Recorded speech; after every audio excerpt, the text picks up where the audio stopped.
دوای تێپەڕبوونی 27 ساڵ بەسەر شەڵاوەکانی ئەنفەلدا هێشتا کە سوکاریان فەلکراوەکان چاوەڕوانن لەناو ئەو گۆڕە بە کۆمەڵانەوە ڕووفاتی کە سوکاریان بۆ بگەڕێتەوە.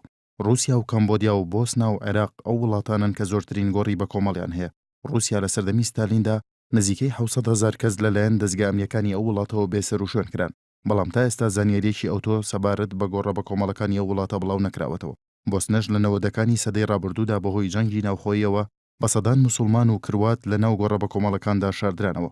لە کەمبۆدیاش تا ئێستا نزیکەی 20,000 گۆڕی بە کۆمەڵ دۆزراونەتەوە کە مێژووەکەیان دەگەڕێتەوە بۆ هەفتاکانی سەدەی ڕابردوو کە نزیکەی 1 ملیۆن کەس لەلایەن پۆل پۆرتکانەوە کوژران و تەرمەکانیان لە ناو گۆڕە بە کۆمەڵەکاندا شاردرانەوە.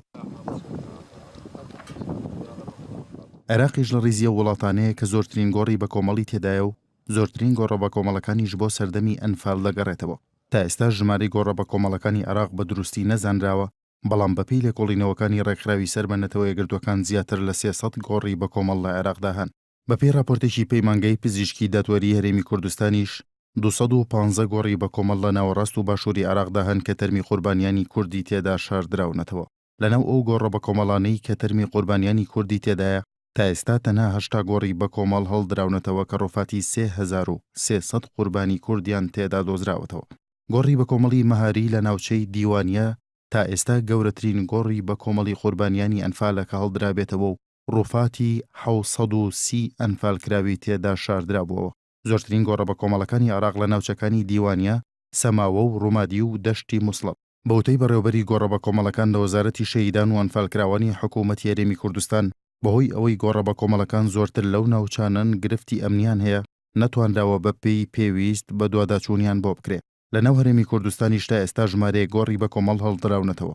گۆڕە بە کۆمەڵەکانی هەرێم زۆرتر لە ناوچەکانی خانەقین، هەڵەبجە، گۆبتەپە و ئەسکەر و ئەو ناوچانە بوون کە لە سەردەمی دەسەڵاتی حیزبی بە ئەزدا بنکەی سەربازی لێبووە.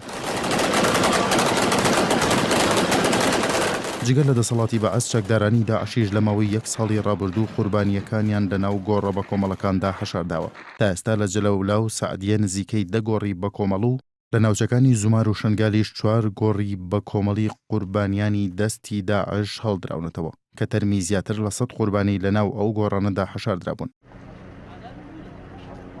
هەرێمی کوردستان تا ئێستا یاسای تایبەت بە گۆڕە بە کۆمەڵەکانی نییە و تیمەکانی وەزارەتی شەهیدان و ئەنفەلکراوان بەپێی یاسای ژمارە 5 ساڵی 2006 عێراق کار بۆ دۆزینەوە و هەڵدانەوەی گۆڕە بە کۆمەڵەکان دەکەن. بەوتەی بەڕێوەبەری گۆڕە بە کۆمەڵەکان لە وەزارەتی شەهیدان و ئەنفەلکراوان ئەوان دوو گرفتی سەرەکیان هەیە بۆ بەدواداچوونی گۆڕە بە کۆمەڵەکان. یەکەم نەبوونی بودجە و ئیمکانیەتی پێویست و دووەمیش نەبوونی تاقیگەی DNA بۆ ناسینەوەی ڕۆفاتی قوربانیەکان. بەوتەی ناوبراو تا ئێستا لەو 3300 ڕۆفاتەی هێنراونەتەوە کوردستان تەنها ڕۆفاتی 26 کەسیان ناسراوەتەوە.